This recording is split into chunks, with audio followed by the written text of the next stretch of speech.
Nothing in this podcast is intended as investment advice, and the people in this podcast may hold positions in the stocks they talk about. Do not buy any investment based solely on a tip or recommendation. Please do your own research.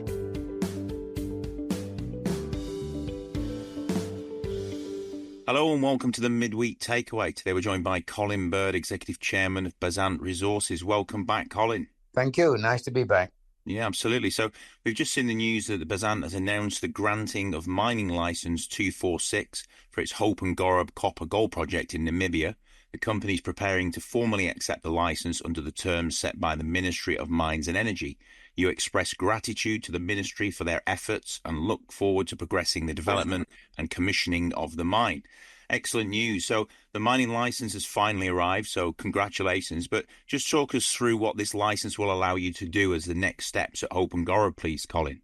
Well, I mean, that's the horse out of the starting stall, isn't it? We're on, and I think as I've constantly stressed on these debates with your good selves and others, and of course in any discussions I've had, is that the mining license, of course, is a prerequisite. You can't do anything without it.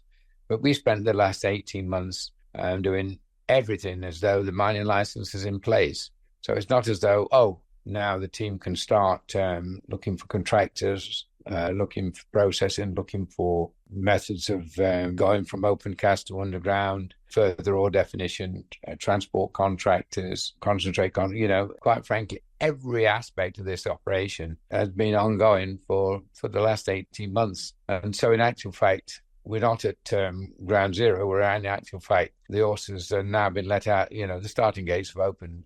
And so what were contracts of intent, what were contracts with indicative terms, are in actual fact contracts ready for signing now.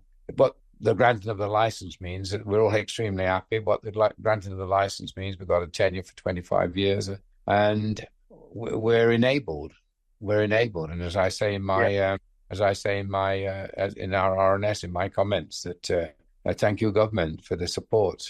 They don't grant licenses without a lot of consideration, without a lot of due diligence, and a lot of certainty. And I'm pleased to say we've given them the satisfaction they were looking for, and consequently have been granted this license. So, Colin, just for anybody who is new to this whole Bezant and Hope and Gorob license, what is the resource that is the test on this license?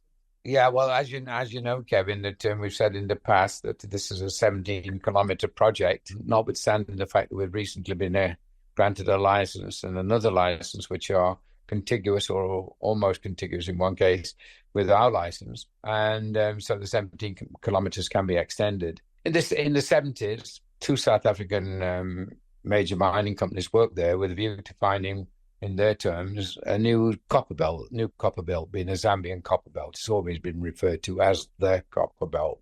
And they had the underlying assumption that oxides couldn't be treated, which was correct, or difficult to treat, and that oxides would likely to exist down to 150 meters. So the instructions came from the head office and the powers that be that when you have your drilling program, you don't drill much above 150 meters, which they didn't. So the premise that it was all oxides between 150 and surface was wrong. Sulfides report to surface and all the way to surface. So we need one common plant. But the significance of that is there are many places where you've got ore at 150 and there's been no exploration between 150 and surface.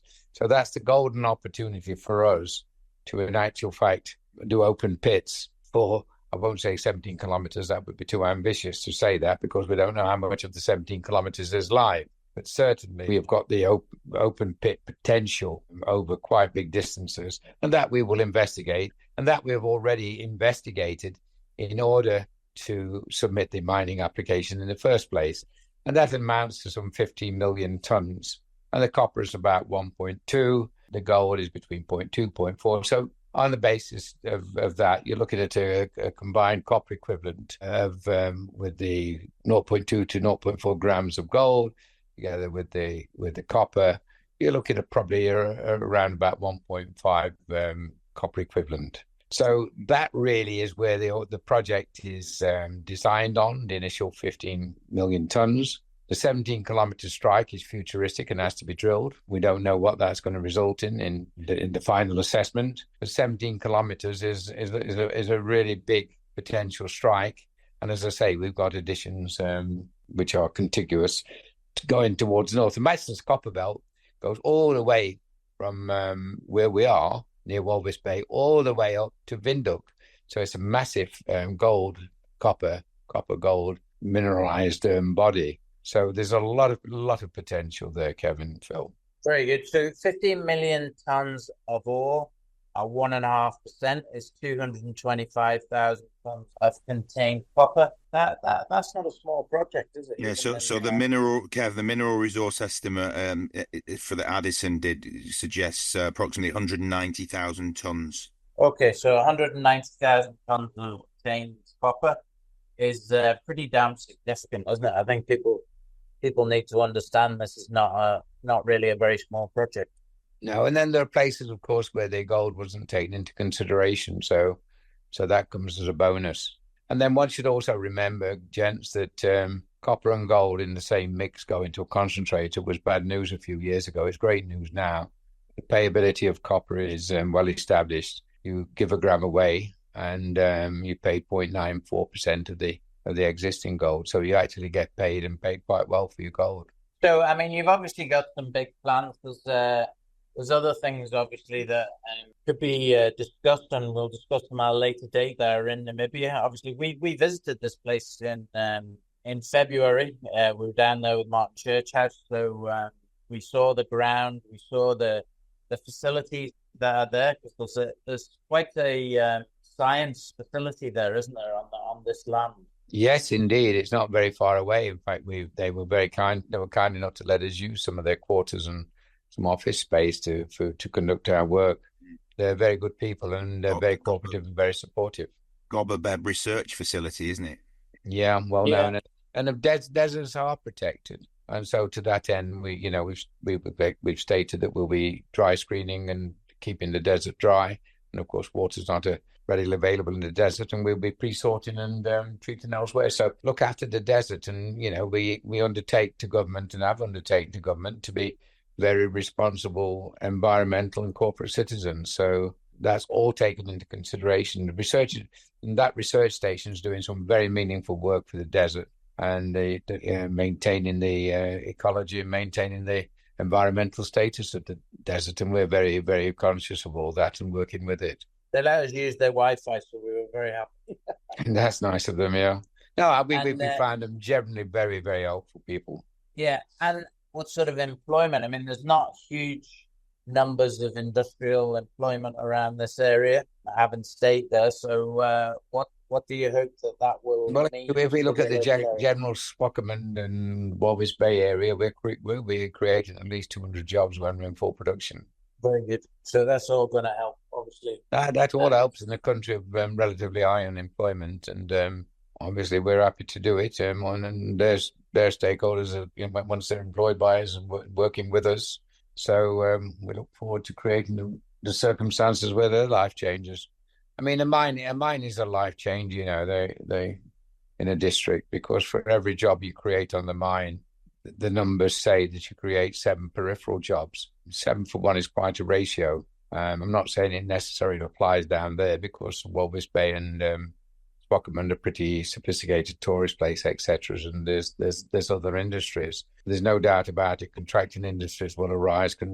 Transport, machinery repair, provision of machinery, technical services in terms of media and internet, and then small schools, of course, will develop, because you've got these new employees, people migrate and live there. So in actual fact, there's not much negative in the old setup.